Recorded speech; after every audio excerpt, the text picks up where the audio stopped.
Is my boyfriend of 5 months cheating on me? Hey guys, I in just a few days think my BF is probably cheating. I don't know where to start as there are red flags galore. To preface this, yes, there is an age difference which I have been completely okay with since we met and started dating. It's been 5 months in the scheme of things, which I know isn't very long. I've dated and had relationships with men my age, and well, the maturity of an older man is what brought me to meet Sean. We'll call him Sean. First major red flag that he was honest about: he served almost 40 years in prison for a terrible crime he committed as an orphan/foster kid. The kind where someone was unalived. His sentence was overturned and he was released and has been out in the real world for about 2 years now. Believe me, I never thought I would be someone to date an ex-con or anyone who has ever been incarcerated. I am not one who would have ever sought out a pen pal or any such notion with someone in prison. His passion for life and exploring is unparalleled, and in almost everything he is making up for lost time.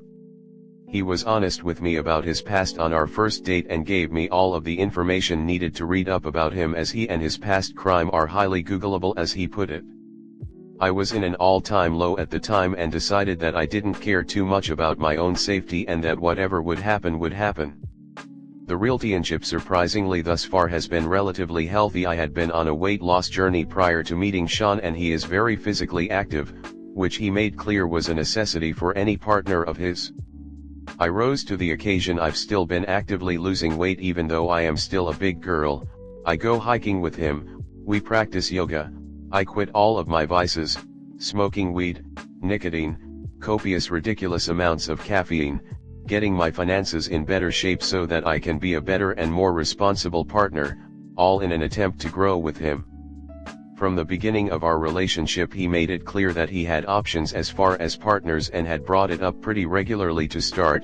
It didn't bother me at the time, as I realized that in many ways he was kind of like a teenage boy learning and experiencing things for the first time since he was 18, new to relationships really other than the last year or so in his newfound freedom, and having somehow been married to a woman and divorced while he was in prison. To start, I told him that okay, that was great, but that he needed to understand that I had options too. I may be a bigger lass, but damn do I have a face and a soul that I am constantly working on improving.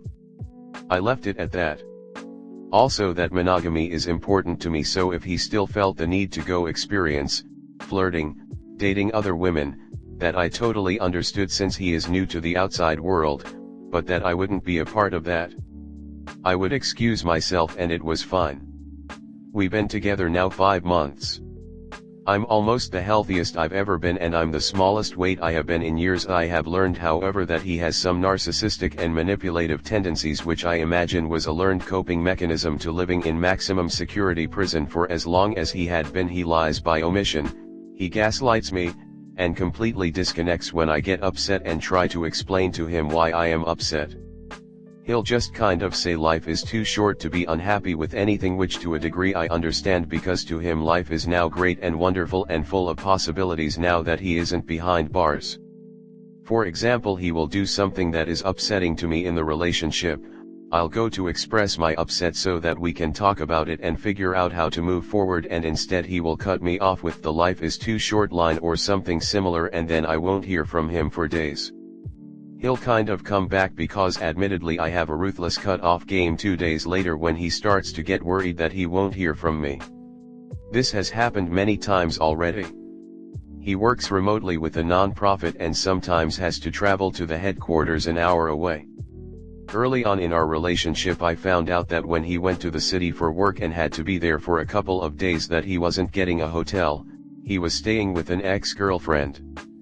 I had a really light non-emotion charged conversation with him about how that wasn't exactly appropriate, especially since he didn't feel the need to disclose any of the information to me or honor our relationship beforehand. I had to ask after the fact.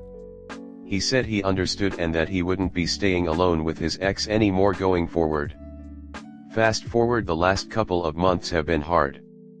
I struggle with anxiety and depression and thought it would be a good idea to go off medications. He was supportive, as I think with his age bracket/generation he doesn't really believe too much in mental illness, and to him there is no reason to be depressed. We split for a little while and he came back. I ended up finding him on an adult website. I asked him point blank if he had anything to tell me and he told me he didn't. I sent him screenshots of his profile and went silent. He came around a few days later letting me know that he deleted the profile and that he realized he wasn't being a good friend and would do better because he was learning to be a person again after his incarceration. While he was in prison, he won a lawsuit against the state in regard to the treatment of foster care youths and had bought a ranch across the state. We went on a trip across the state last weekend to discuss the sale of his property with some buyers who, based on the contract he showed me I am in banking, they were clearly taking advantage of him. I had taken some time off work because I was back on medications to stabilize my anxiety and had been having anxiety attacks every day. Sharp stabbing pain in my chest, my left arm, rapid heartbeat, overstimulation. I have admittedly been to the emergency room multiple times in the last few weeks, certain I was having a heart attack. So back to the road trip across the state. It had been pleasant enough other than really bad bumper-to-bumper traffic for at least 5 hours of it, exacerbated by driving straight towards a wildfire on the eastern side of the state. Having lived in California and evacuating from wildfires multiple times, they scare the shit out of me and make my anxiety worse. More than halfway through the trip he tells me that we aren't staying in a hotel, even though I was to be my best bank branch manager self to speak to the buyers on the contract, that he brought my sleeping bag and that we would just be finding a random place to sleep. I started crying a little bit because it really felt like, with everything I had been through going back and forth to the ER and the amount of stress that I had been dealing with, that a hotel room would be the obvious choice. Instead I was going to be sleeping in a sleeping bag, somewhere, not even a tent. Also, let me be clear, he is not a sugar daddy. I buy him things, we split costs, I do whatever I can to make the reasons I am with him obvious. I am not dead weight, if that makes sense. He after a time realized how upset I was.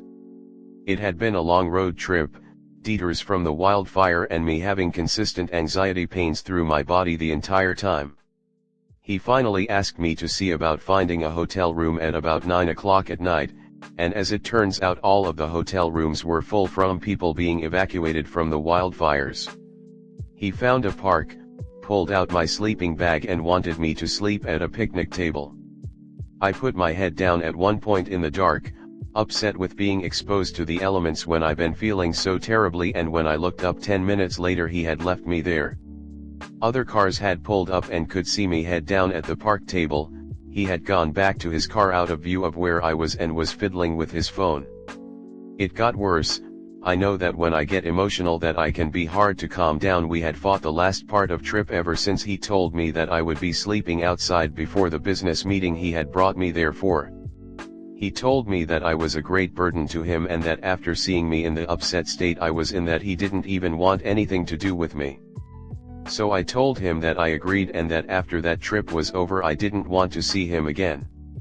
We ended up sleeping in his tiny sports car that night at a park. Now, I am not a princess or bougie. I've been homeless, I've slept in my car, I've slept in parks. It isn't that I am unable to adapt. I got ready in the park bathroom the next morning, trying to look as business presentable as I could for the meeting in regards to his property early the next morning. Meeting was as I expected. He was being had by the buyers because he didn't know anything about market rates when he signed the contract, neither here nor there, just context I guess. The ride home I was disconnected, trying not to cry about how hurt I was that he called me a burden. He never apologized, but his demeanor changed and he was trying to be loving. I on the other hand felt like I was emotionally gutted from the night before and how he yelled at me. I just could barely keep the tears in and did my best to be as neutral as I could be on the hours-long trip back across the state.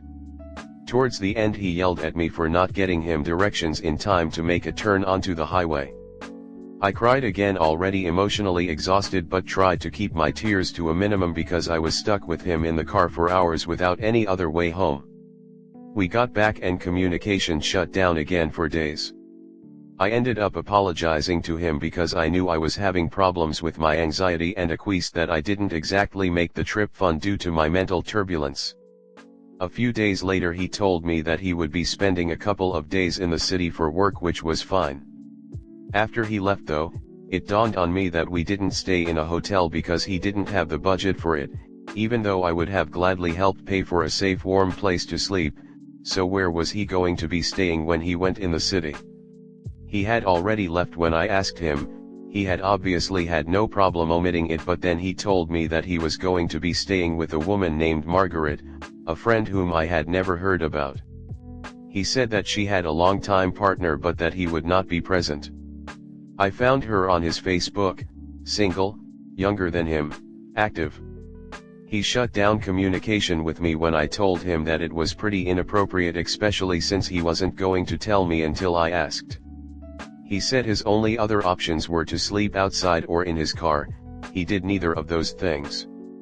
He later sent me a picture of his friend at dinner with him to, I guess, placate me, but it honestly felt like he sent me a picture of him on a date with another woman.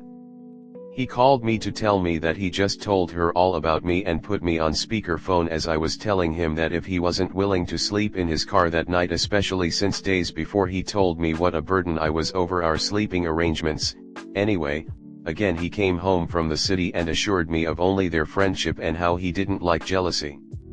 Here we are the following week. He stayed the night last night or so. I thought I started a new medication for my anxiety depression and it puts me into a deep sleep. Deep sleep.